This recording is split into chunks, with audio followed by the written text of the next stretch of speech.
Bonjour à tous ceux que je n'ai pas encore pu saluer ce matin.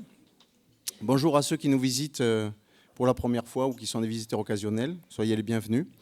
Et je salue également tous ceux qui n'ont pas pu venir aujourd'hui pour diverses causes, que ce soit la maladie, l'éloignement, qu'ils sachent qu'ils sont dans nos prières. Avant de commencer ce culte, prions.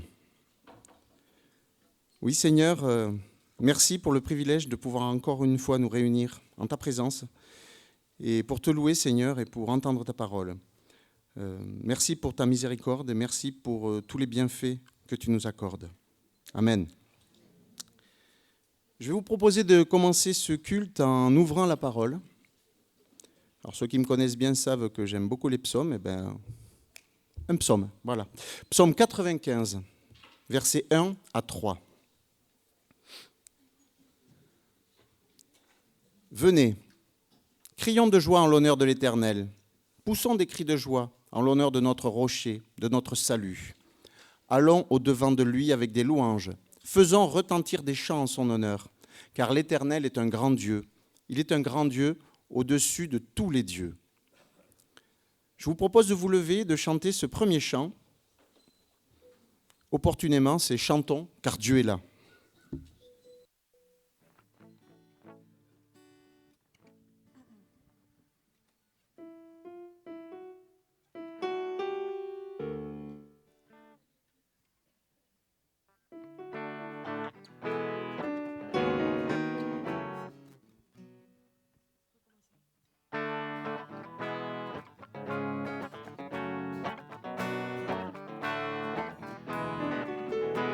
Chantons, car Dieu est là, poussons des cris de joie, dressons-lui un trône de reconnaissance, un palais de louanges. Chantons le roi des rois, son amour durera, et quand on le loue, sa gloire descend sur nous.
Prendre place. Je vous propose d'ouvrir encore une fois la parole, cette fois-ci à la fin des livres, dans Apocalypse 15. Je vous propose de partager les versets 3 et 4. Il chantait le cantique de Moïse, le serviteur de Dieu, et le cantique de l'agneau, en disant « Tes œuvres sont grandes et extraordinaires, Seigneur Dieu Tout-Puissant. Tes voies sont justes et véritables, Roi des nations. Qui pourrait ne pas te craindre, Seigneur, et rendre gloire à ton nom? Oui, toi seul tu es saint, et toutes les nations viendront t'adorer, parce que tes actes de justice ont été révélés. Alors je vais vous demander de vous relever une nouvelle fois, et nous allons chanter Grande et merveilleuse.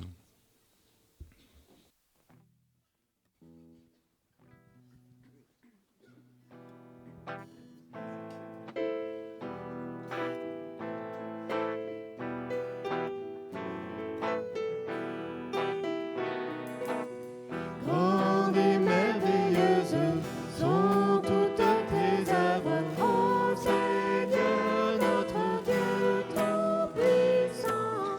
Juste et véritable dans toute ta volonté, toi le roi éternel. Qui sur la terre et dans le ciel est semblable à toi.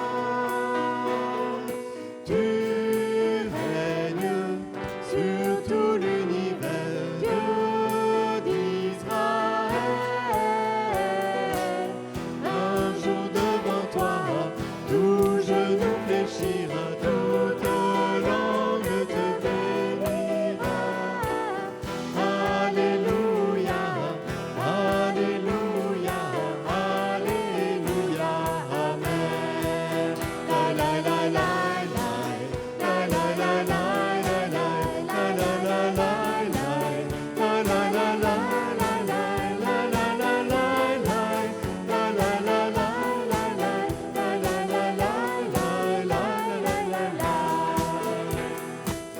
Grande et merveilleuse sont toutes tes œuvres, ô Seigneur notre Dieu tout-puissant. Juste et véritable dans toute ta volonté, toi le roi éternel. Qui sur la terre et dans le ciel est semblable à toi. Tu règnes sur tout l'univers, Dieu d'Israël. Un jour devant toi, tout genou fléchira, toute langue te bénira. Alléluia, Alléluia, Alléluia, Amen. La la la la la la la la la la la la la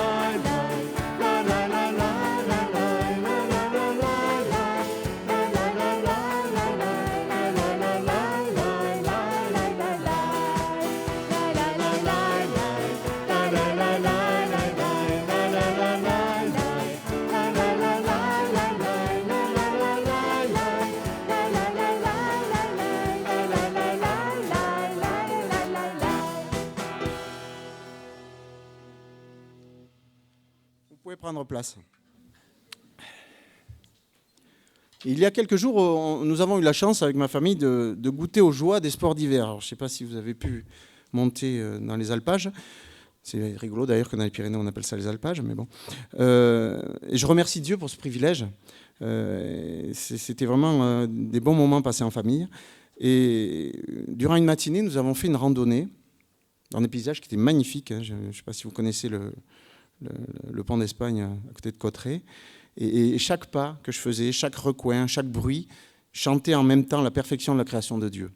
Et au détour d'un sentier, nous avons aussi pu admirer le plus haut sommet des Pyrénées françaises. Alors, je vais faire mon cultivé. J'ai été chercher les chiffres, ne vous inquiétez pas, je ne les ai pas inventés. Donc, c'est le Vignemale, pour ceux qui veulent se documenter, avec 3300 mètres d'altitude. Je peux vous dire qu'on se sent tout petit, mais vraiment tout petit. Et quand j'étais en train de cheminer, il m'est venu ce passage biblique que je vous propose de partager dans Psaume 121, versets 1 à 8. Vous le connaissez sans doute. Je lève les yeux vers les montagnes. D'où me viendra le secours? Le secours me vient de l'Éternel, qui a fait le ciel et la terre. Qu'il ne permette pas à ton pied de trébucher, qu'il ne somnole pas, celui qui te garde. Non, il ne somnole pas, il ne dort pas, celui qui garde Israël. L'Éternel est celui qui te garde. L'Éternel est ton ombre protectrice. Il se tient à ta droite. Pendant le jour, le soleil ne te fera pas de mal, ni la lune pendant la nuit. L'Éternel te gardera de tout mal. Il gardera ta vie. L'Éternel gardera ton départ et ton arrivée, dès maintenant et pour toujours.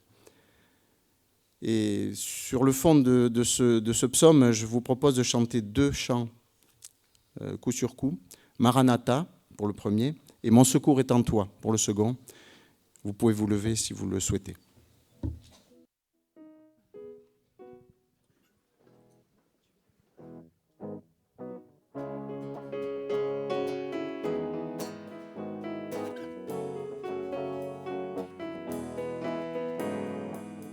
Je lève les yeux vers les montagnes,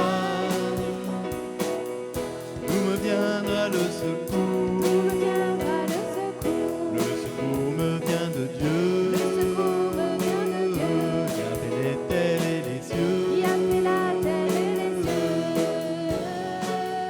Maranatha, viens Seigneur, viens. Seigneur Jésus, nous tendons les mains vers toi. Maranatha, viens Seigneur, viens. Et là où tu es, oh, prends-nous avec toi. Je suis dans la joie quand on me Je suis dans la dit joie quand on me dit allons à la maison du Seigneur, allons à la maison du Seigneur, car nos peines sont finies. car nos peines sont finies. Au grand jour de Au l'Éternel. grand jour de l'Éternel. Maranatha, viens Seigneur, viens. Seigneur Jésus, nous tendons les mains vers toi. Maranatha, viens Seigneur, viens. Et là où tu es, oh, prends-nous avec toi.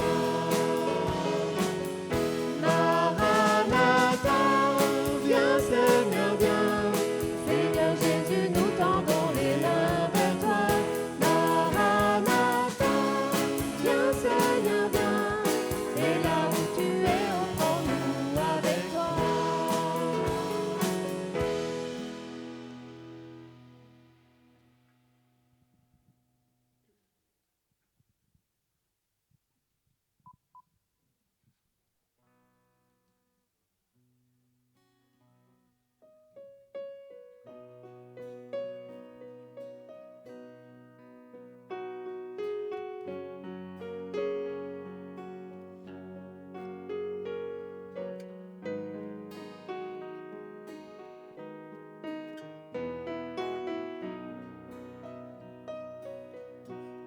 Si la lune me glace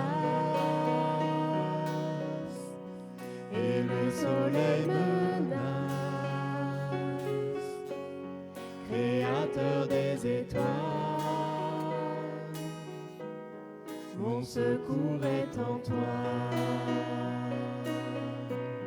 Si mes larmes ruissellent et que mon pas chancelle, Créateur de la terre, mon secours est en toi. Je lève les yeux vers les hauts sommets. Toi seul est mon Dieu. Je proclamerai. Toi seul est ma force. Toi seul me restaure. Mon secours est en toi.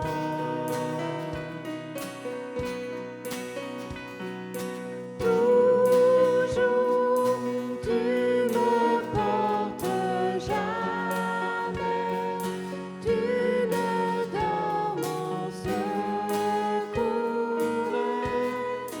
est en toi.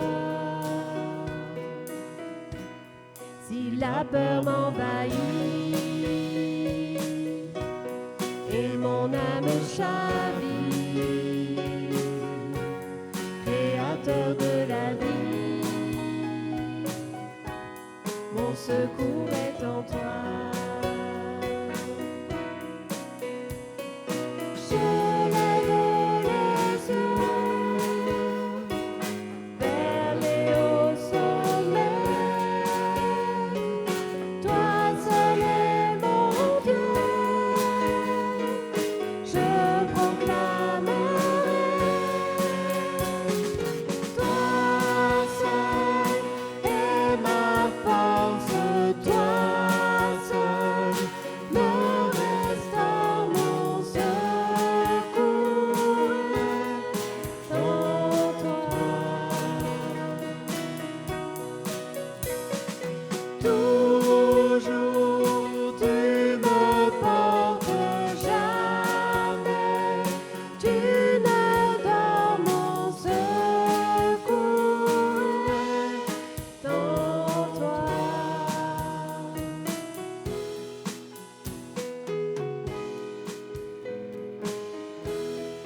chemin, mon destin, ton salut, mon refuge, tout est en toi, ta victoire, mon espoir, ton chemin, mon destin, ton salut, mon refuge, tout est en toi.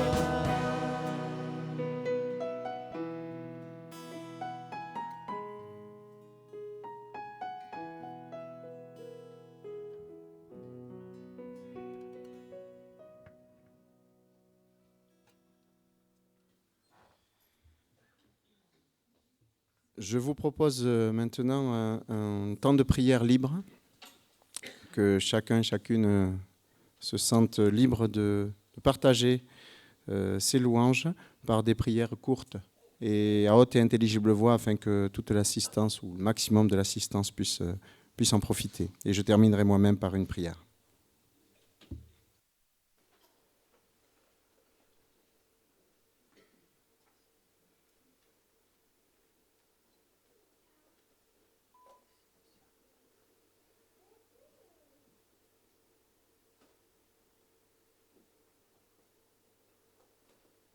Seigneur notre Dieu, merci.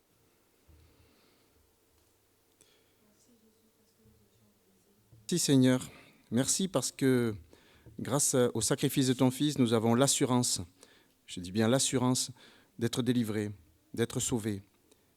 Qui peut se permettre de nous offrir ça, Seigneur?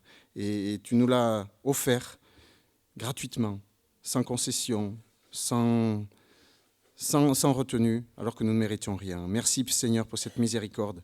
Merci pour tout ce que tu as fait pour nous, tout ce que tu feras. Au nom de Jésus. Amen.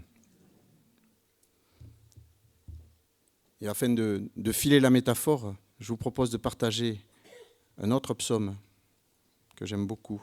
C'est le psaume 142, des versets 1 à 8. C'est un cantique de David. Cantique de David lorsqu'il se trouvait dans la grotte. Prière. À pleine voix, je crie à l'Éternel. À pleine voix, j'implore l'Éternel. Je lui expose ma plainte, je lui raconte ma détresse. Quand mon esprit est abattu en moi, toi, tu connais mon sentier. Sur la route où je marche, on m'a tendu un piège. Regarde à droite et constate-le. Personne ne me reconnaît. Je ne sais plus où trouver refuge. Personne ne s'inquiète pour ma vie. Éternel, c'est à toi que je crie. Je dis, tu es mon abri, ma part au pays des vivants. Sois attentif à mes cris, car je suis bien faible. Délivre-moi de ceux qui me poursuivent, car ils sont plus forts que moi. Fais-moi sortir de ma prison, afin que je célèbre ton nom. Les justes viendront m'entourer quand tu m'auras fait du bien. Et afin de clore ces passages, je vous propose de rester assis pour ce chant que je vous propose d'entonner. C'est « Mon seul abri, c'est toi ». Alors, on ne s'est pas concerté avec notre frère, mais ça tombe pile poil.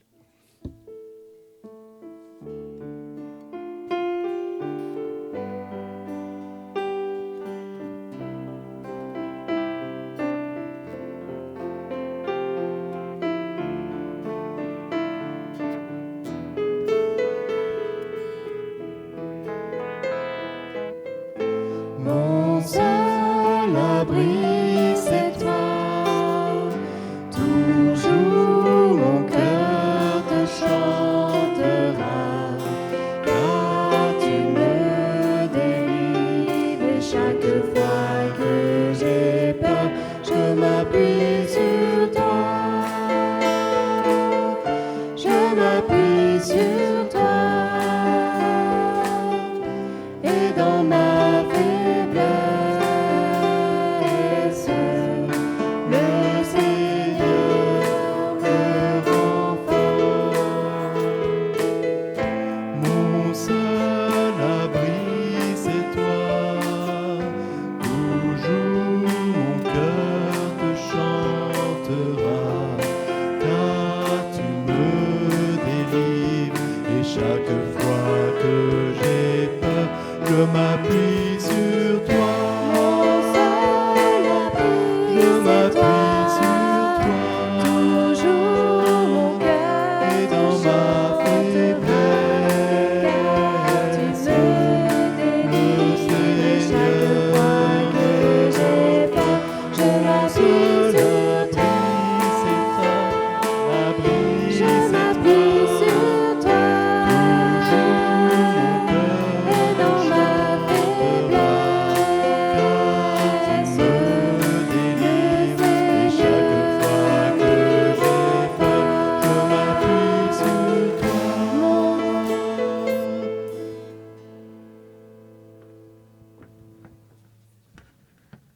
Je remercie les frères et sœurs qui l'ont fait en canon, parce que j'aime bien quand on le fait en canon. Nous allons passer maintenant au moment de l'offrande. Alors l'offrande, on le répète chaque dimanche, mais il est bon de le redire. C'est quelque chose qui est volontaire, qui est vraiment... Il n'y a rien de forcé. Et je vous propose de partager un autre passage dans la Bible qui explique bien ce qu'est l'offrande, à mon sens. C'est dans 1 Chronique 29. 1 Chronique 29, versets 14 à 17. Alors une fois de plus, c'est David qui parle. Pas David toi, mais David l'autre. Qui suis-je, en effet, et qui est mon peuple, pour que nous puissions te faire ces offrandes volontaires. Oui, tout vient de toi, et nous recevons de ta main ce que nous t'offrons. Nous sommes devant toi des étrangers et des immigrés, comme tous nos ancêtres. Nos jours sur la terre disparaissent comme l'ombre, sans espoir. Éternel, notre Dieu, c'est de ta main que viennent toutes ces richesses que nous avons préparées pour construire une maison en ton honneur, en l'honneur de ton saint nom. C'est à toi que tout appartient. Je sais, mon Dieu, que tu es capable de mettre le cœur à l'épreuve et que tu aimes la droiture. Aussi, je t'ai fait toutes ces offrandes volontaires avec un cœur droit.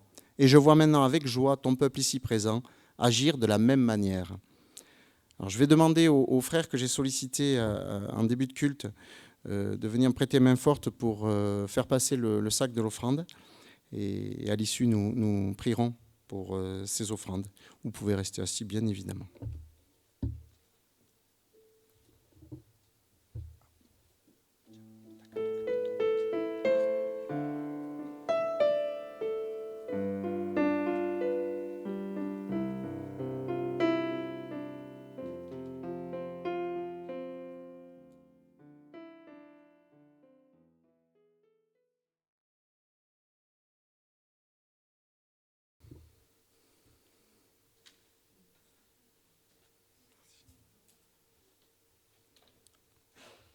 Prions.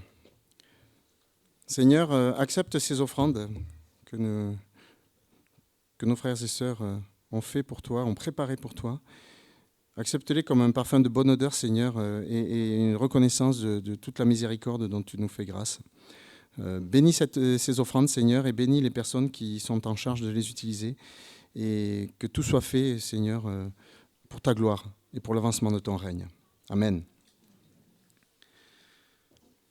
Nous allons arriver maintenant au moment de la scène, le moment du repas du Seigneur.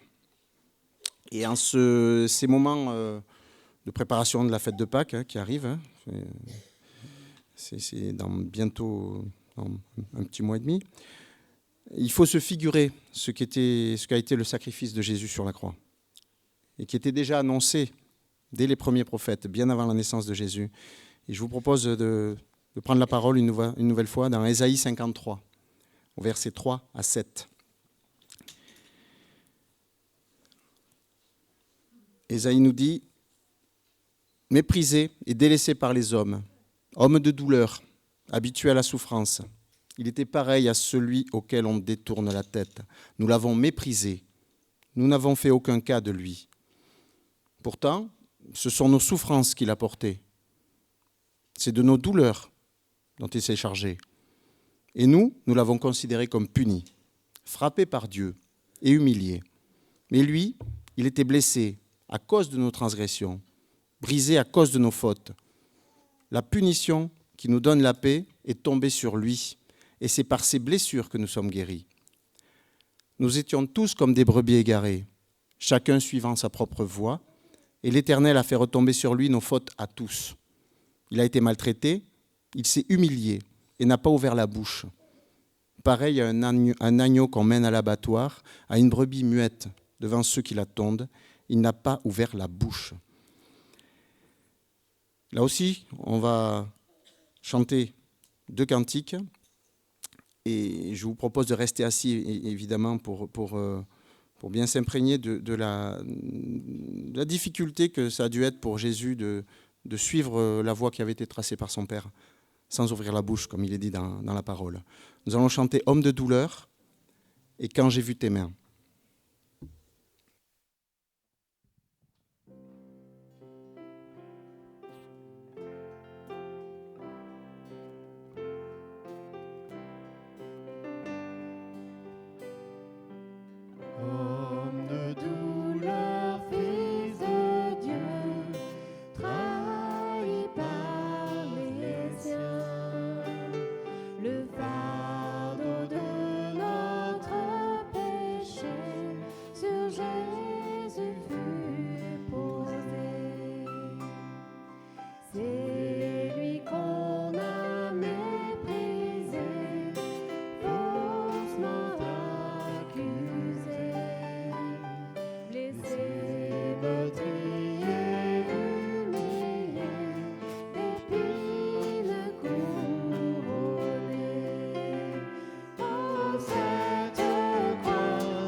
Ma dette est payée, elle est effacée par le sang précieux que Christ a versé. Le péché vaincu, son emprise n'est plus. Il m'a libéré pour l'éternité. Ma dette est payée, elle est effacée par le sang précieux que Christ a versé. Le péché vaincu, son emprise n'est plus. Il m'a libéré pour l'éternité. Oh, cette part, la rédemption, où ton sang coula pour moi. Que mon âme s'écrie, Alléluia, gloire et honneur à toi.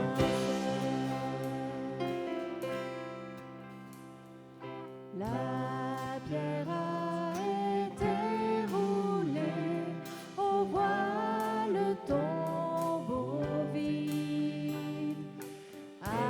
Alléluia, Dieu soit loué, il est ressuscité. Oh, cette croix, ma rédemption, où ton sang coula pour moi.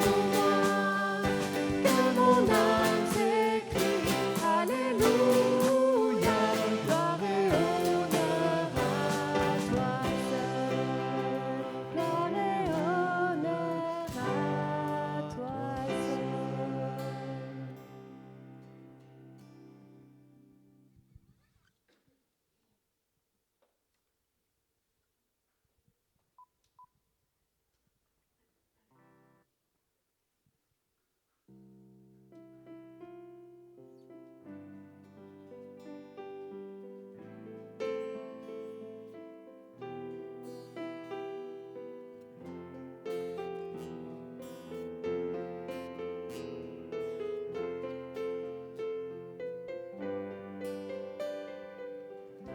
Quand j'ai vu tes mains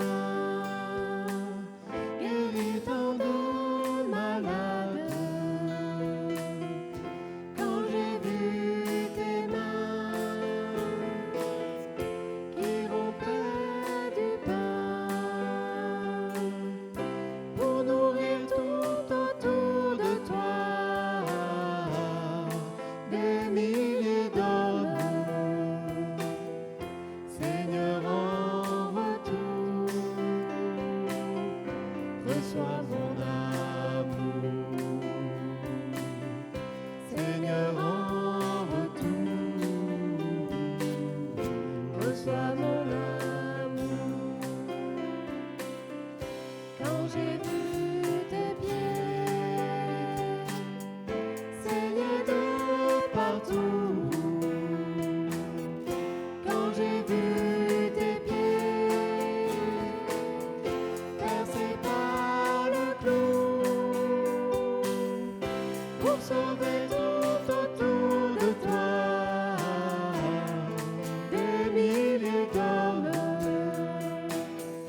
Seigneur, en retour, reçois mon amour. Seigneur, en retour, reçois mon amour. Quand j'ai vu tes yeux pleins de larmes, quand j'ai vu tes yeux au regard d'amour, pardonner tout autour de toi des milliers d'hommes. Seigneur, en retour, reçois mon amour. Seigneur, en retour, reçois mon amour. Et quand j'ai vu ton corps tout meurtri de coups, quand j'ai vu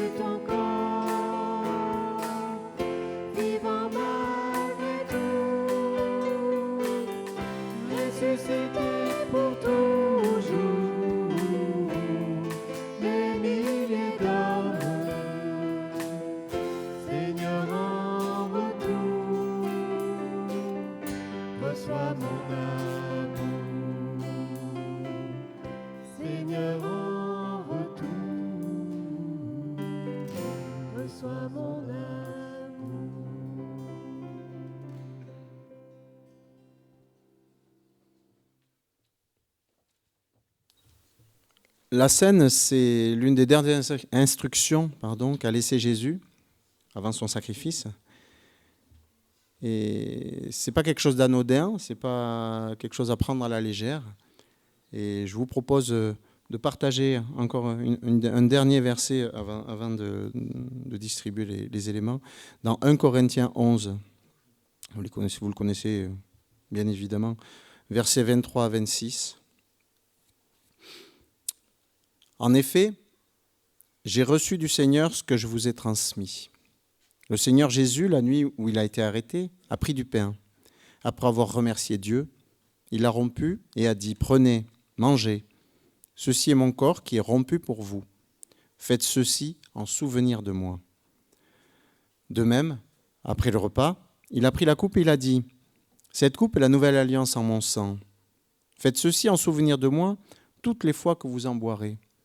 En effet, toutes les fois que vous mangez ce pain et que vous buvez cette coupe, vous annoncez la mort du Seigneur jusqu'à ce qu'il vienne. »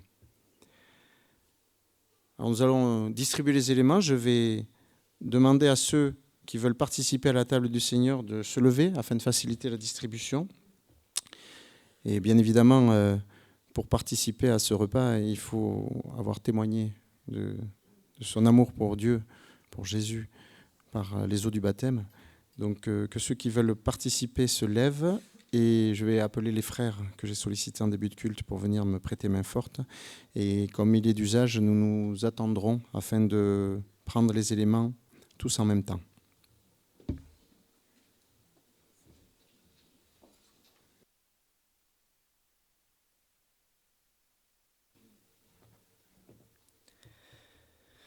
Prions. Seigneur, ce matin, encore une fois, on veut obéir à ta parole, Seigneur, en prenant ces éléments, Seigneur. Et on veut être conscient, Seigneur, que ces éléments ils représentent ton corps, Seigneur. Ton corps qui a été brisé, Seigneur, sur cette croix, et ton sang qui a coulé, Seigneur. Et Seigneur, tu as fait ça par amour pour nous, pour nous, des simples pécheurs, parce que tu nous aimes et que tu voulais pas que nous périssions, Seigneur. Alors tu t'es donné et tu as subi, Seigneur, le salaire du péché à notre place, Seigneur. Et Seigneur, nous ne méritons rien, Seigneur. Nous sommes pécheurs et on peut juste te remercier, Seigneur, pour cet immense amour que tu nous as témoigné sur cette croix et ce salut que tu nous offres, Seigneur.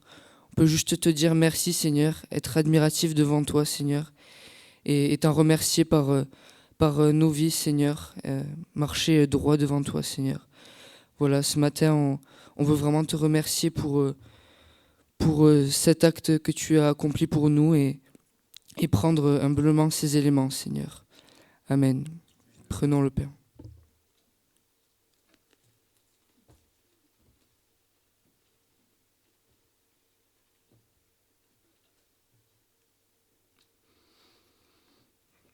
Oui, Seigneur, comme nous l'avons rappelé, c'est ton sang qui a coulé pour nous. C'est toi qui as pris nos fautes, nos iniquités. Et c'est toi qui t'es sacrifié pour nous, Seigneur. Et c'est quelque chose d'incompréhensible pour un esprit humain, pour notre finitude d'esprit, j'allais dire. Et nous t'en remercions, Seigneur. Nous n'avons pas les mots pour te dire merci. Mais sache que nous t'aimons, Seigneur, et nous te remercions pour ce sacrifice. Merci pour ce sang qui nous a lavés, Seigneur. Amen.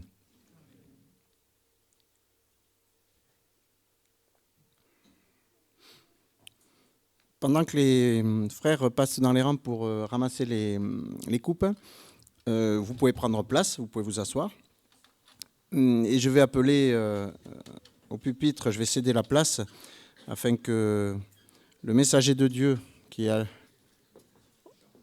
On peut le chanter. Tu veux chanter avant? Pas de... Si tu veux, il n'y a pas de souci. Bon, qu'est-ce qu'on pourrait chanter? On peut reprendre Homme de douleur? Oui, on va reprendre Homme de douleur. C'est une bonne initiative des chantres.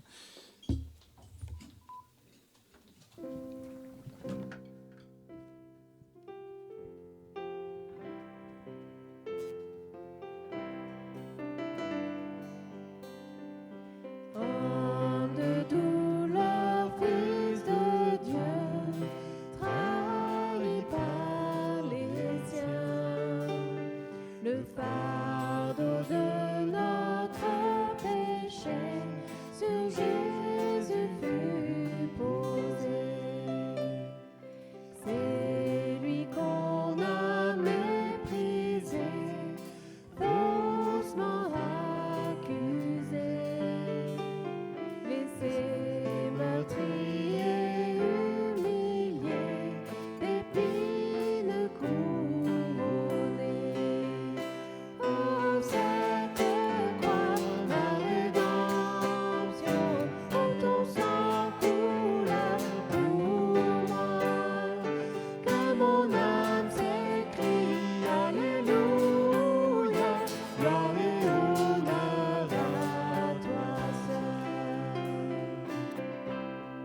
La pierre a été roulée, on voit le tombeau vide.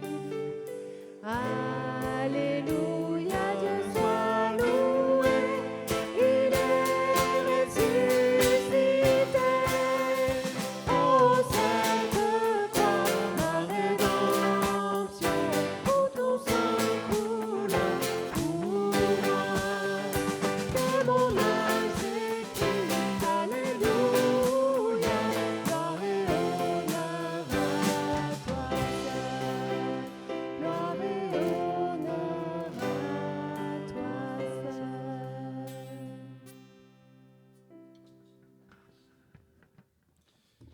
Je vais appeler donc Alain maintenant, que nos cœurs soient ouverts, que nos oreilles bien à l'écoute pour le message qu'il a à nous faire partager de la part de Dieu. Et je cède la place.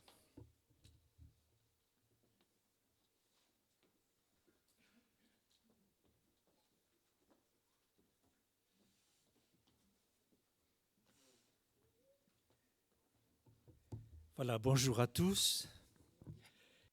Donc, si je boite un petit peu, c'est parce que j'ai eu un petit accident au foot. Voilà, vous m'entendez bien? Ouais, ça va? Bon.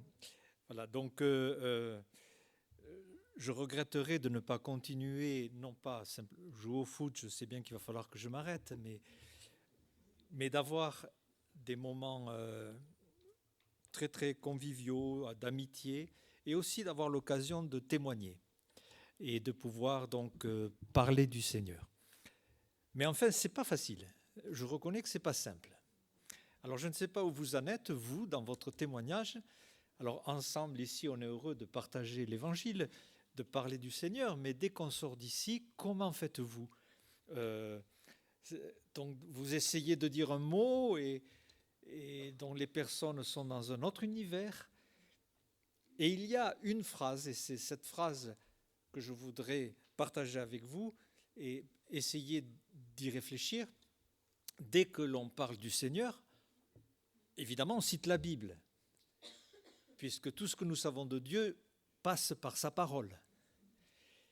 Et quel est l'argument de suite qu'on va vous donner si vous citez la Bible?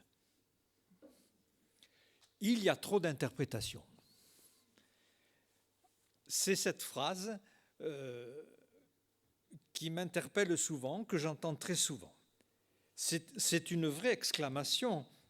Et les gens disent, bon, il y a trop d'interprétations, ça veut dire aussi, c'est pas la peine d'aller plus loin, je ne vais pas ouvrir la Bible puisqu'on ne sait pas ce qu'elle dit.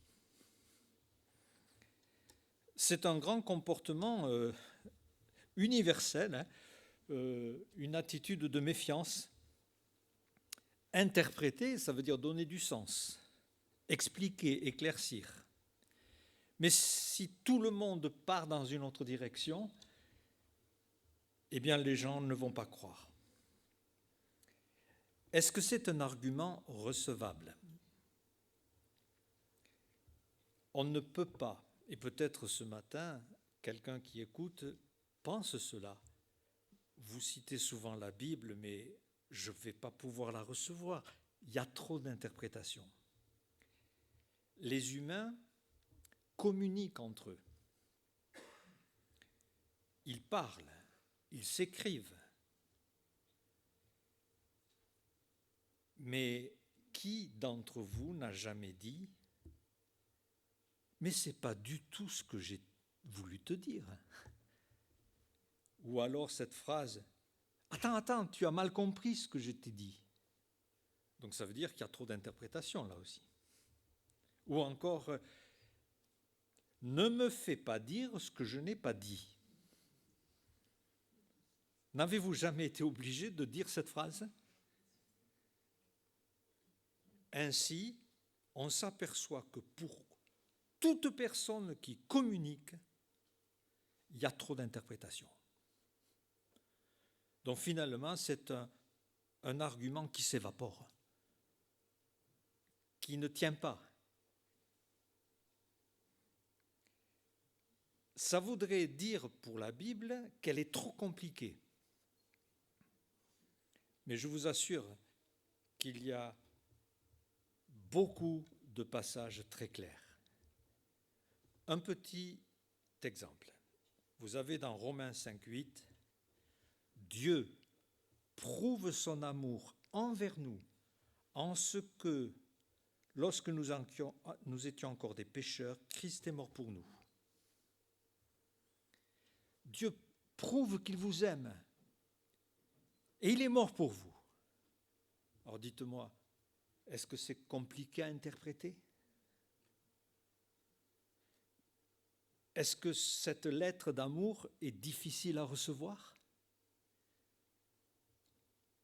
Imaginez un jeune homme très amoureux d'une jeune fille. Ça peut arriver, hein? Il écrit une lettre et il déclare sa flamme et il dit qu'il l'aime. Et puis il lui passe la lettre. Et puis quelques jours après, il se retrouve et il est tout nerveux. Alors, tu l'as lu la lettre? Et vous imaginez la fille qui dit « il y a trop d'interprétations ». C'est exactement ce qu'on fait. Non, la Bible n'est pas compliquée. Elle n'est pas si difficile que cela. Par contre, la parole des hommes peut devenir extrêmement opaque. Je vais vous donner un petit exemple. Dans le monde de la philosophie, c'est-à-dire l'amour de la sagesse, de la pensée profonde humaine, il y a quelqu'un qui a beaucoup écrit, il s'appelle Spinoza. Je prends cet exemple, Spinoza, parce que c'était un juif qui connaissait bien la Bible, qui a été, avec sa famille, persécuté en Espagne et qui est parti s'installer dans les pays du Nord. Je vous lis sa pensée centrale. Écoutez bien. La substance est ce qui ne peut être par définition divisé, ni non plus connaître autre chose qu'elle-même. L'existence d'une substance rend impossible l'existence d'une autre substance indépendante, car le propre de la substance est d'être infinie. S'il y avait une autre substance, alors la première substance ne serait pas infinie, ce qui est absurde. En effet, ce n'est pas par l'observation que nous parvenons à la conception de la substance, car nous baignons toujours dans le multiple, dans le monde des corps. C'est par la déduction logique que nous y parvenons. Qui nous dit qu'une chose telle que la substance existe nécessairement? Cela devient plus évident si nous pensons à un corps quelconque. Nous pouvons penser que ce corps pourra toujours être entouré par un corps plus grand, et ainsi jusqu'à l'infini.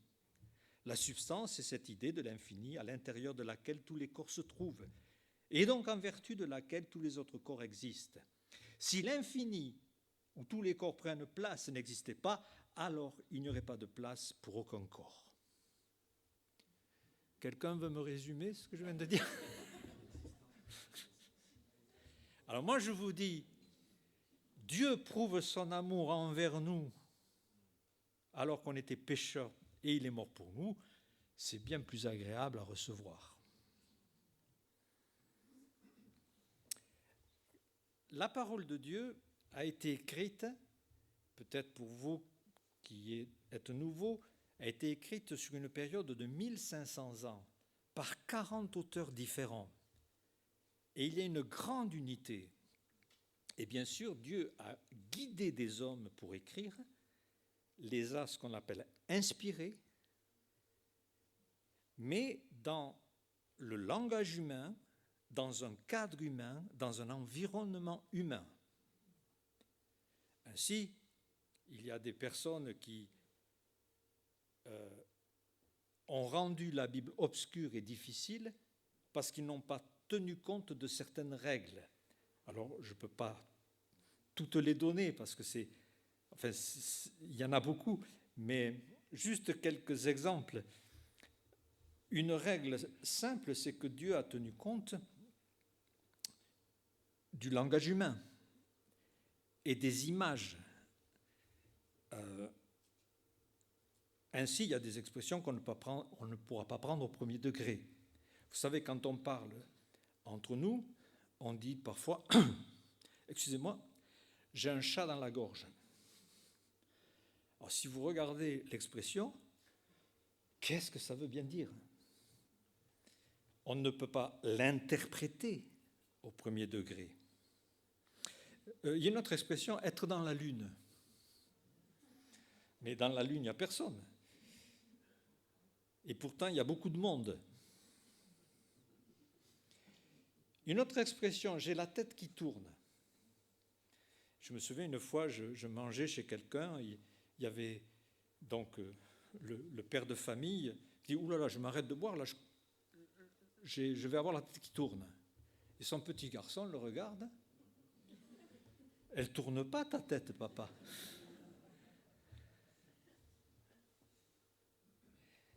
Tomber dans le panneau, vous connaissez cette expression, tomber dans le panneau. Vous savez que panneau, littéralement, c'est de l'étoffe. C'est tomber dans une étoffe. Puisqu'autrefois, on dressait des étoffes pour attraper le gibier. Panneau vient de panus, qui veut dire étoffe. Tomber dans le panneau veut dire tomber dans un piège, etc., etc. Mais pourquoi je vous raconte tout ça? Parce que j'en viens à une expression qui a fait un dégât considérable, alors que la clé est toute simple. Le soleil se lève. Qui n'a jamais dit « ce coucher du soleil est beau » ? Mais scientifiquement, on sait que ça, c'est pas vrai. Et pourtant, même des gens très intelligents disent « le soleil se lève ». Le soleil se couche. C'est un style de langage que Dieu a inclus, mais qu'on ne peut pas prendre au premier degré. Et à une certaine époque, du temps de Galilée, pour ne pas le nommer,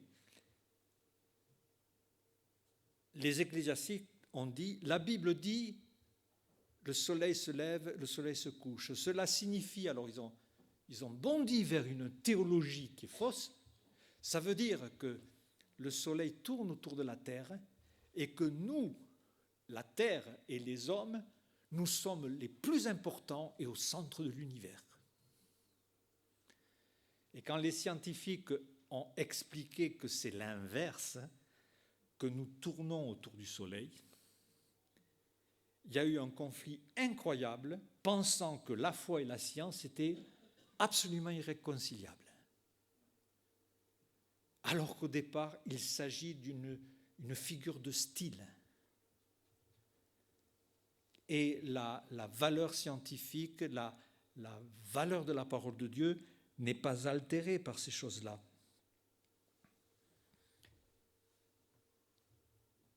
Après 2000 ans de vie d'Église, on s'aperçoit aussi que la Bible a été inaccessible, on s'en est méfié, engloutie dans beaucoup de traditions. Vous avez des passages dans l'Ancien Testament qui disent « surtout n'ajoutez rien, ne retranchez rien à la Bible ». Vous avez les mêmes passages dans le Nouveau Testament. Mais on annule la Bible aussi par la tradition. La tradition, selon le catéchisme officiel, c'est, je vous lis, la sainte tradition, la sainte écriture et le magistère de l'Église sont reliés, solidaires entre eux. On a mentionné que bientôt il y aurait Pâques, et qu'est-ce qu'on fera à Pâques? On va dire, traditionnellement, selon la tradition, nous allons faire ceci, on va acheter du chocolat, on va attendre que les cloches reviennent de Rome, etc., etc. La tradition. Et Jésus va reprendre les gens de son époque. Matthieu 15, 6. Vous annulez la parole de Dieu au profit de votre tradition. La Bible, trop d'interprétations? Non, il y a trop de traditions.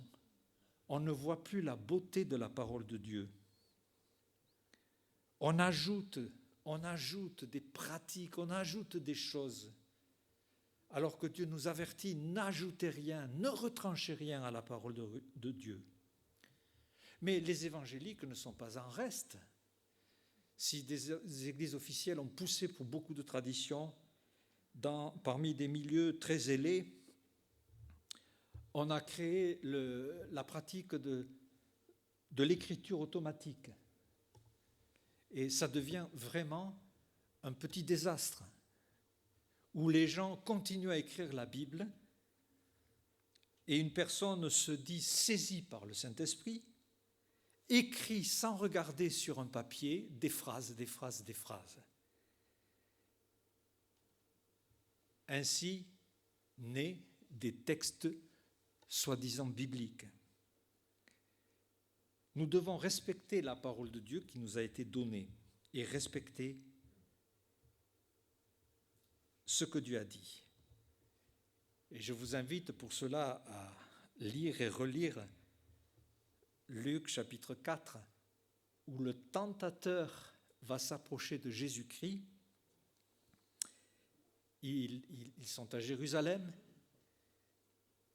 Il est placé sur un coin du temple où il y a un grand précipice, c'est très haut. Et le tentateur dit, si tu es le Fils de Dieu, jette-toi. Puisqu'il est écrit, quelle phrase terrible, puisqu'il est écrit que le Seigneur ton pied sera gardé et ne pourra pas heurter une pierre, protégé par les anges. Vous vous rendez compte ici que le tentateur prend une promesse écrite pour essayer d'éveiller chez Jésus, si vous voulez, l'élan légitime de démontrer la puissance dont il est revêtu. Ainsi, Christ est tenté de faire de la foi une démonstration.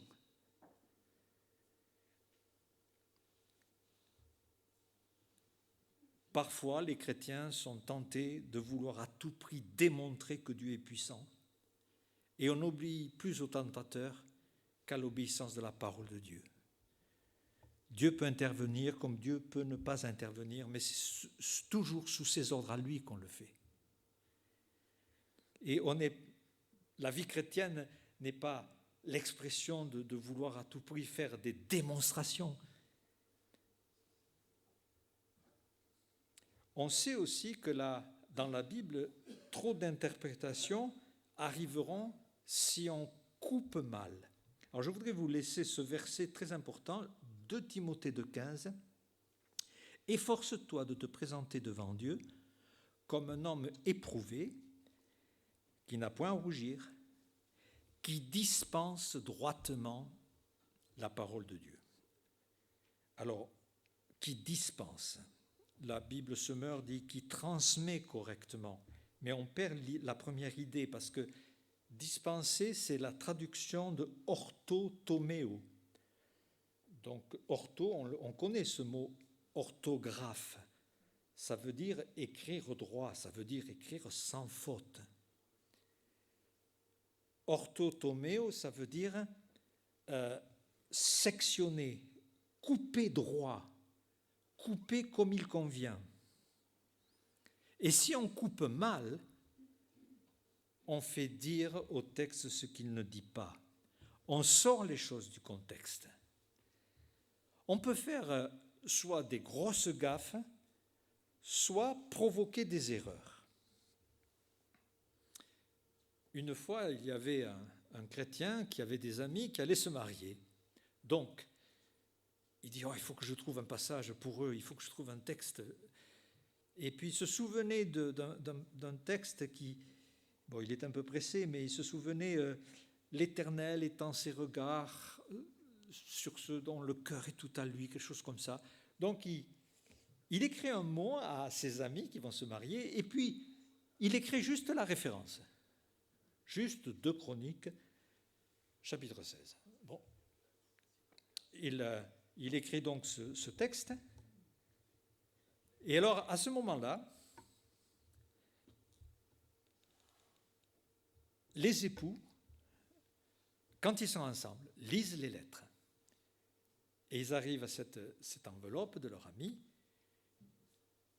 un mot personnel et puis la référence. on va revoir ce verset dans la Bible. Ils ouvrent la Bible. Car l'Éternel étend ses regards sur toute la terre pour soutenir ceux dont le cœur est tout entier à lui. Tu as agi en insensé dans cette affaire, car dès à présent tu auras des guerres. C'est le passage. Et le texte était dans un contexte. Et on ne peut pas comme ça lancer des promesses. Je vais vous donner un autre exemple, et j'ai souvent entendu des messages sur ce texte. Je puis tout par celui qui me fortifie. Une phrase, waouh, c'est la clé de tout. Combien de fois j'ai entendu des messages qui font que finalement, rien ne peut nous résister, dans aucun domaine. Mais si on regarde le contexte de ce passage, c'est Philippiens 3, chapitre 3, verset 12. Je sais vivre dans l'humiliation, je sais vivre dans l'abondance. En tout et partout, j'ai appris à être rassasié, à avoir faim, à être dans l'abondance ou dans la disette. Ainsi, je puis tout par celui qui me fortifie. Cependant, vous avez bien fait de prendre part à ma détresse. Et tout d'un coup, on découvre que l'apôtre Paul dit cette phrase. D'abord, il remercie les Philippiens qui avaient envoyé de l'argent à Paul pour l'aider dans ses besoins. Et Paul leur dit, vous avez bien fait de prendre part à ma détresse. J'y vois là aussi une preuve de votre amour envers moi. Mais surtout, ne vous inquiétez pas, que je sois dans le besoin ou que j'ai tout ce qu'il faut, ça ira. Je puis vivre en toutes circonstances. Je puis tout par celui qui me fortifie. Et là, l'apôtre Paul est en train finalement de dire, je suis fortifié dans les difficultés. Ce n'est pas que Christ nécessairement va me donner la force de tout changer, mais Christ me donne la force de tout supporter. D'abord. Et nous avons un exemple aussi dans la façon dont le Seigneur a découpé la Bible avec justesse par rapport à la doctrine. On lui remit dans Luc 4, c'est Luc 4, verset 17, on lui remit le livre du prophète Ésaïe, et tous les sabbats, il lisait la Bible dans une synagogue, et il lit « L'Esprit du Seigneur est sur moi, parce qu'il m'a oint pour annoncer une bonne nouvelle, il m'a envoyé pour guérir ceux qui ont le cœur brisé, pour proclamer aux captifs la délivrance et aux aveugles le recouvrement de la vue, pour renvoyer libres les opprimés, pour publier une année de grâce du Seigneur. » Et là, Jésus s'arrête, il remet le rouleau et il s'assoit. Et il ajoute, aujourd'hui, cette partie de la Bible est accomplie. Mais il coupe, il dispense droitement, parce qu'il ne lit pas la phrase suivante où il est question de la vengeance du Sauveur. Il y a l'agneau qui vient sauver, et il y aura la colère de l'agneau qui viendra juger. Mais quand il est venu, il n'est pas venu pour juger. Et la question de la vengeance n'était pas possible. Il n'aurait pas pu dire aujourd'hui cette partie de la Bible est réalisée. Il faut apprendre à couper convenablement. Alors pour nous, ce que nous devons faire, nous devons entendre la parole de Dieu, c'est vrai. Vous vous rendez compte, dans Néhémie 8, imaginez qu'on fasse cela. Esdras lut dans le livre depuis le matin jusqu'au milieu du jour, en présence des hommes, des femmes et tous ceux qui étaient capables de l'entendre. Imaginez qu'on ait une réunion, on se donne rendez-vous le matin et quelqu'un nous lit la Bible jusqu'au milieu du jour. Et tous ceux qui pouvaient l'entendre, l'écoutaient. Dans 2 Timothée 3, j'aime cette petite phrase. « Toi, demeure dans les choses que tu as apprises et reconnues certaines, sachant de qui tu les as apprises, dès ton enfance, tu connais les saintes lettres. » Dès ton enfance. C'est la raison pour laquelle nous avons pour les enfants, la découverte de la Bible. Car il faut entendre la parole de Dieu. Il faut pouvoir y avoir accès. Et c'est la raison pour laquelle, les dimanches, il y a aussi un temps pour les enfants qui est absolument précieux pour apprendre et découvrir. Après l'avoir entendue, il va falloir la comprendre. Je suis très surpris dans la Bible que Jésus-Christ insiste beaucoup là-dessus.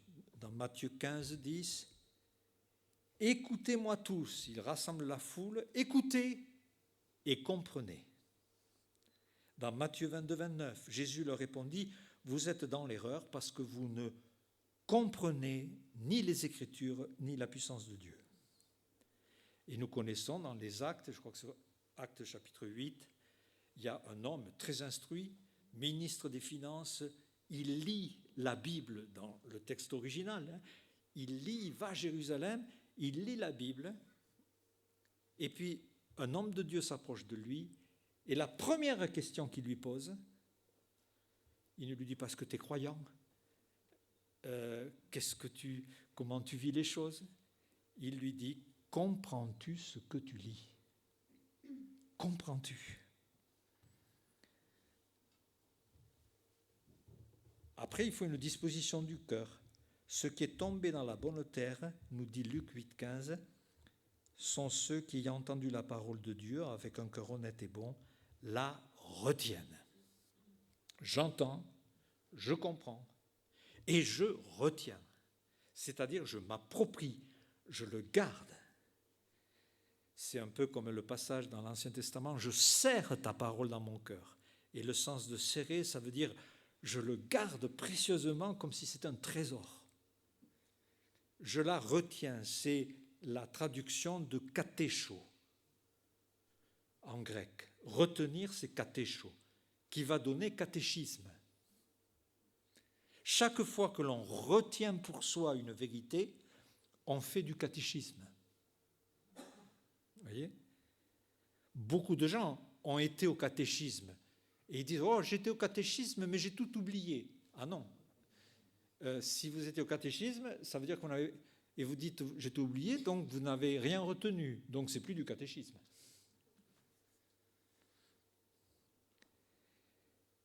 Et le savoir comprendre et recevoir nous donne des certitudes.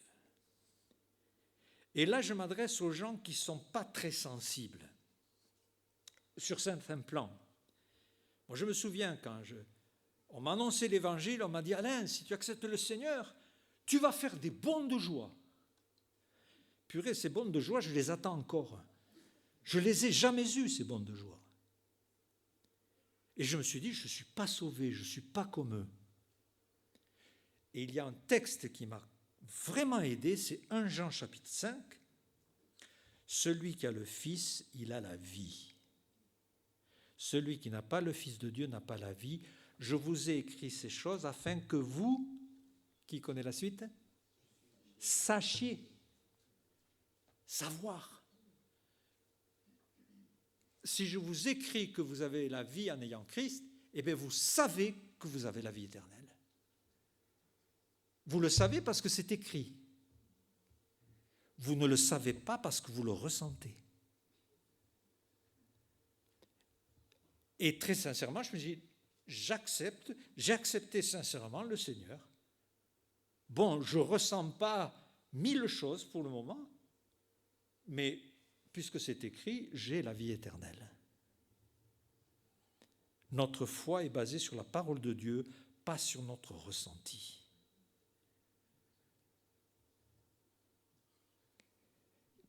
D'autant que Christ est au centre de l'Écriture. Vous le découvrirez, le Seigneur en parle plusieurs fois, dans Luc chapitre 24 notamment. Je vais vous citer juste un verset, le verset 44. « C'est là ce que je vous disais lorsque j'étais avec vous.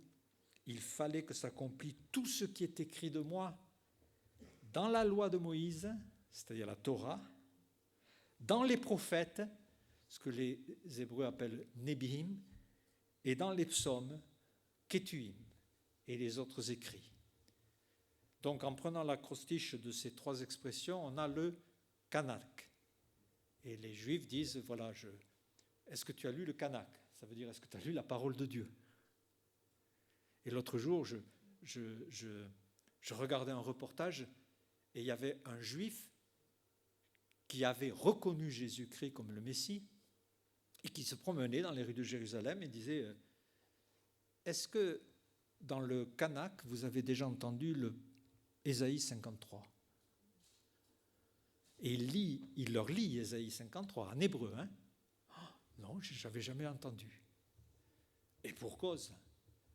Dans les synagogues, on a pris la décision de ne jamais lire ce chapitre. Pourquoi? Parce qu'il présente d'une façon très très forte la venue du Messie qui souffrirait et donnerait sa vie. Toute l'Écriture nous donne un centre, un fil conducteur, l'œuvre et la personne de Jésus-Christ, notre Sauveur. C'est absolument remarquable. C'est l'interprétation de fond par excellence. Et aujourd'hui, et je terminerai par cela, il y a tellement de choses à dire autour de la Bible, mais aujourd'hui, on se dit, mais la parole de Dieu se répand, elle se répand, c'est vrai. Mais il y a une phrase qui est très triste dans ce que le Seigneur a dit sur l'avenir et qui, je crois, concerne notre temps. Luc 18, verset 8. « Mais quand le Fils de l'homme viendra, trouvera-t-il de la foi sur la terre ?» Nous savons et nous attendons le Seigneur, le retour du Seigneur, et on s'aperçoit qu'aujourd'hui, de plus en plus d'éléments nous montrent que ce temps approche à grands pas. Et contrairement à ce que l'on peut entendre de façon générale, le monde ne va pas se convertir, mais est-ce qu'on va trouver de la foi sur la terre? Au moment du Seigneur, cela signifie que la parole de Dieu sera rare, puisque la foi, que l'on ne trouvera presque plus, vient de ce que l'on entend, et ce que l'on entend vient de la parole de Dieu. Ce qui signifie donc qu'aujourd'hui, la parole de Dieu est en train de disparaître. Elle n'est plus le centre, l'autorité et le trésor principal, y compris dans les programmes chrétiens. On est dans des pétitions, des manifestations, des prises de position sur plein de sujets, mais ce n'est pas la parole de Dieu qui est au centre. On délaisse cette parole. On est plus intéressé par beaucoup d'autres choses qui doivent être présentes, mais qui doivent être toujours périphériques, que ce soit le social, que ce soit des activités, que ce soit tout ce que vous pouvez imaginer. Aimez cette parole. D'autant que c'est pour l'esprit moderne, la parole de Dieu est source de conflits. C'est là où on trouve ce qu'ils appellent le patriarcat, l'autorité, etc. Et cela, on n'en veut plus. Jean 14, 23, « Celui qui m'aime gardera ma parole. » Et quel défi! Alors évidemment, ça nous entraîne à beaucoup de temps pour comprendre, pour prier, pour être sûr, pour saisir l'ensemble des choses. Dans les instituts bibliques, on prend des heures et des heures et des heures de cours pour apprendre à ne pas déshonorer, tordre cette parole. Il y a plein de principes. Je n'ai pas eu le temps de vous les présenter, ça serait trop long. Mais déjà, aimons le Seigneur, aimons sa parole et apprenons. Dieu nous demande aussi de comprendre. Et vous dites, mais moi, je n'ai pas d'instruction. Mais Dieu veut vous apprendre des choses. Quand j'ai fait mon service militaire, tout d'un coup, on s'est retrouvés 20 dans la même chambre. Alors, donc, on découvre, on apprend à se connaître. C'était donc j'étais à Istres, dans l'armée de l'air. Et donc, un univers nouveau arrive et tout d'un coup, 20 jeunes se retrouvent ensemble. L'un d'entre eux, je fais connaissance avec un proche là qui était à côté de moi, et on apprend qu'il venait de se marier juste avant de faire le service militaire. Alors évidemment, il n'était pas très content d'être là, et on peut bien imaginer que sa compagne lui manquait vraiment. Les jours passent et une cérémonie du matin, il y a un caporal qui entrait dans la chambre et qui distribuait le courrier. Et lui, tous les jours, avait une lettre. Évidemment, tous les jours, il avait une lettre. Alors on le voyait très très excité, il prenait sa lettre, allait se mettre dans un coin et il la dévorait. Je ne l'ai jamais entendu dire « Ah, j'ai une lettre, je vais m'organiser pour la lire. » Ou « Il faudra bien que je trouve un moment pour la lire. » Ce n'était pas du tout ce qu'il disait. Comme certains chrétiens font aujourd'hui. « Oh là, je n'ai pas trop lu la Bible, il va falloir que je m'organise pour la lire. » Si vous aimez, vous y allez, vous ne pouvez pas faire autrement. Si vous aimez quelqu'un et qui vous écrit, et les jeunes savent cela avec les SMS, vous n'attendez pas des heures avant d'ouvrir le SMS. Vous lisez parce que vous aimez. Et je vous laisse avec cette interrogation. Aimez le Seigneur de tout votre cœur, de toute votre âme. Est-ce votre cas? Si vous l'aimez, vous allez aimer sa parole. Et si vous aimez sa parole, vous allez vous donner tous les outils pour en découvrir tous les trésors et comment elle pourra remplir et nourrir votre vie. Amen.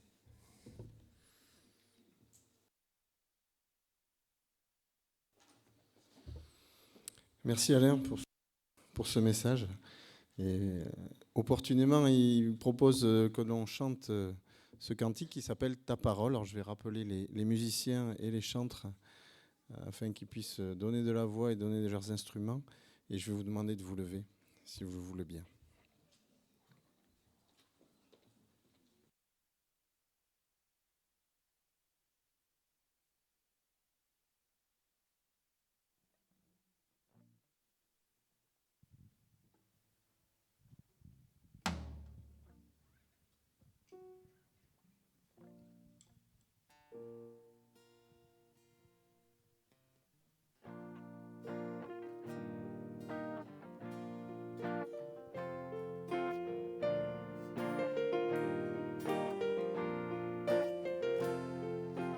Ta parole portée par l'Esprit te révèle et te glorifie.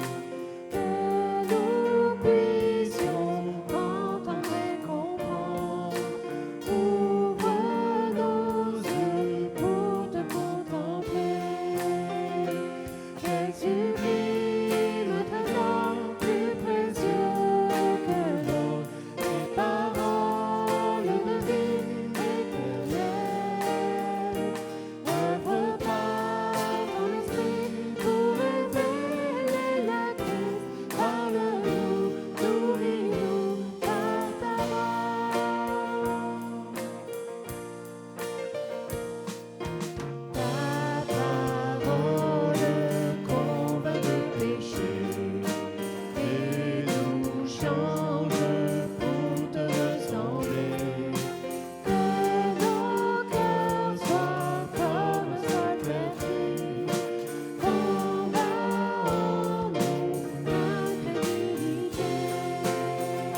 Ta parole sur fondation, l'espérance des générations.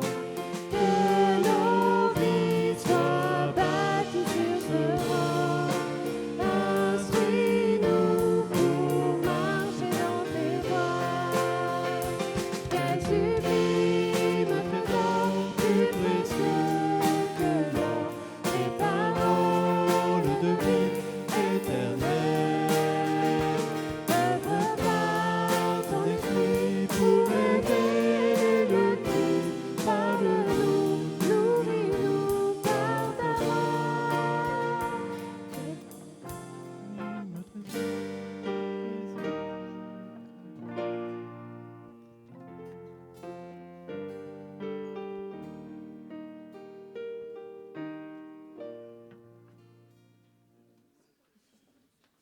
Vous pouvez prendre place. C'est la fin désormais de l'enregistrement de ce culte. Je remercie tous ceux qui nous suivent sur Internet. Je leur souhaite de passer une bonne semaine et d'appliquer les conseils que nous a donnés Alain. Et je ne sais pas qui fait les annonces.